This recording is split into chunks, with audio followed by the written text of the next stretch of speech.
actually are lucky that we have the author of Free Will, and actually he wrote the book on Bechira. So the flip side, a lot of good books on Bechira. the show's called Hishtadlus, and the flip side of it is Bechira. This is like a textbook, right, versus like a light read. You finish it in an afternoon. I actually went through it in one sitting because it was just I enjoyed it so much. But how long were you sitting for? And you like reading. It took 10 years to write. Okay, glad you flipped through it in a couple of hours. If you wanted to distill those 10 years worth of a journey into something that would whet a person's appetite for the book, what would you say that would be? Right. So at the end of the day, the goal of this book, and another book I wrote called Real Power, really is to explain the inescapable conclusion that the quality of our lives comes down to the quality of our choices. If we accept responsibility for who we are, then nothing can stop us. If we don't, nothing will ever move us. You can blame, you can accuse, you can lay responsibility any place, anywhere, and it may very well rightfully go in other places. End of the day, the beginning of growth comes when a person says, okay, right here, right now, I'm going to take responsibility. And the book works you through the emotional, spiritual, and physical ramifications of either taking responsibility or not, and what that looks like. So I feel like in order for one to do that, you have to have an awareness of yourself a little bit first, right? When you have the awareness and you realize that maybe there is a choice that's happening and you're actually making a choice in one direction versus the other, then you could actually say, well, I'm going to choose to make the choice consistent with my ideals and not with, other things. So the first step of it is gaining that awareness of there's a choice that's happening. Right, I think that's a good point, and one of the reasons why the book had gotten so much attention is because in the beginning, that's just what I do. But you can come in thinking that there's destiny, you have no free will, it ain't nothing up to you, these are your parents, your upbringing, circumstances, your mazel, everything is what it is, it's all fixed, and then from page 1, you'll begin, and there's no leaps in logic here, it's very connect the dots, one to the other, that you're going to come to the inescapable conclusion that you do have control over your choices, and from your choices changes the quality of your life, period. There's nothing else involved in that mix, because we all know people who have gone through calamity after tragedy and they move through life with this knowing invincibility. Other people, they seem to be handed everything under the sun and they're miserable human beings. So it's not about what happens, it's about how we look at what happens, and how we look at what happens is 100% up to us. But it's not as simple as telling somebody, don't worry. When was the last time someone said to you, don't worry, and you felt magically better? It's not about looking through rose-colored glasses. It's about simply changing the quality of your choices, which will change the quality of your life.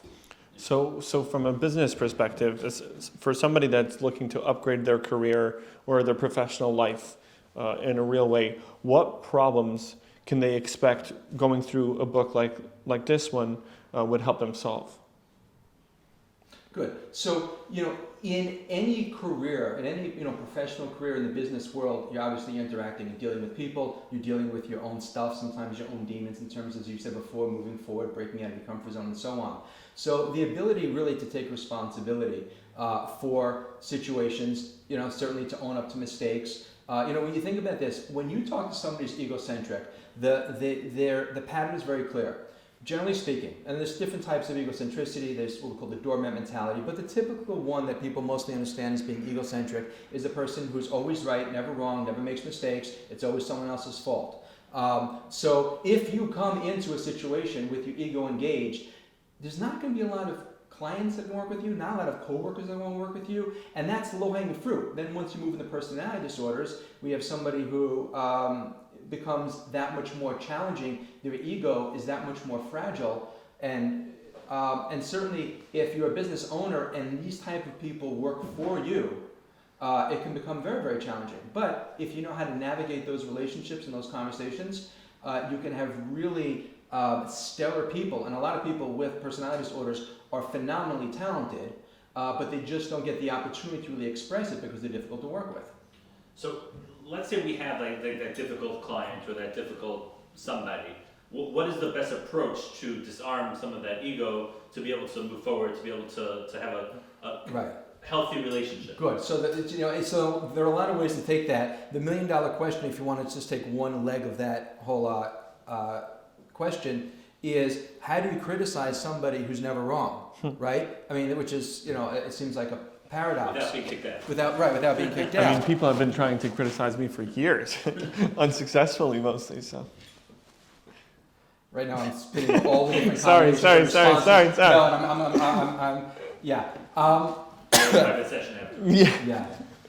Right. So look, when you understand, and again, actually on Torah Anytime, at Torah Anytime, those people know, great website. I have about 120, 30 talks on relationships and different concepts in happiness and personal developments. But when you understand the core, in other words, let's say you're talking to somebody who's never wrong. Let's take that example. Hypothetically, of someone like that in our lives, right? So, if you understand, and I'm not going to speak about you. I'm just going to speak about another generic. Not when you hear what I have to say. I'm not speaking about you. So look, we're wired for connection. We're wired to go ahead and connect with other people. The degree to which we can't connect because of our own stuff is the degree to which we try to control, right? If I don't accept me and love me, my self-esteem is low, my ego's going to engage, and now because I don't feel worthy of connection, right? I desperately want connection. The surrogate to that, the counter for that, is the Yetzer Hara, the ego telling me, you know what, you can't connect but control. If he does what you want, It's the evil side of connection. Exactly right. It is the counter. It is the illusion of connection is control, which is why every single personality disorder have one thing in common: they all seek to control. Doesn't matter what definition, doesn't matter what DSM you're looking at, the diagnostic manual, they all have, and you can pick any one. I can show you how that the root, the shorish of it all is about how can I control the situation. Ultimately, if you want to just pull back the lens, you'll see that we gain self-esteem from, again, the quality of our choices. So the more I'm able to control myself, the less I need to control the world. It's the person who's out of control themselves, has lower self-esteem because they're not making responsible choices. The ego engages, now I've got to control you because I can't control me. Right? So, if you understand this person desperately wants connection, but also wants control, and they've got to be criticized. So you know going in with blunt force is not going to do anything, because they're simply going to get defensive. So the best thing to do is never, ever, ever, this is true for all relationships. You know, you want to go ahead and criticize somebody for something, particularly someone with a personality disorder, whether classified or diagnosed or otherwise, doesn't make a difference. Here's what happens when you criticize someone who can't hear it. Could be your child, could be your spouse, could be someone with a personality disorder, could be a combination of those. You criticize someone who can't hear it, they're angry at you, right? They're angry at themselves because at some level they feel guilt or shame because they know deep down inside they've done something, that's why they're living with this conflict. And third, but most damaging, is they're now justifying all the reasons as to why they're right and you're wrong.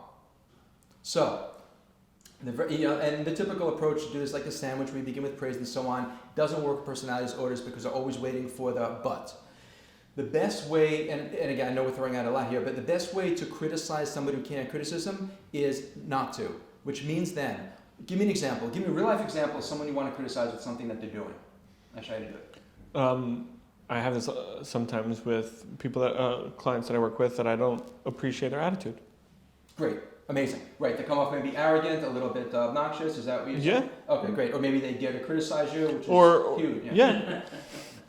Right. No, my clients know that from the get-go they can't criticize me, but it's other things. Treat to work with.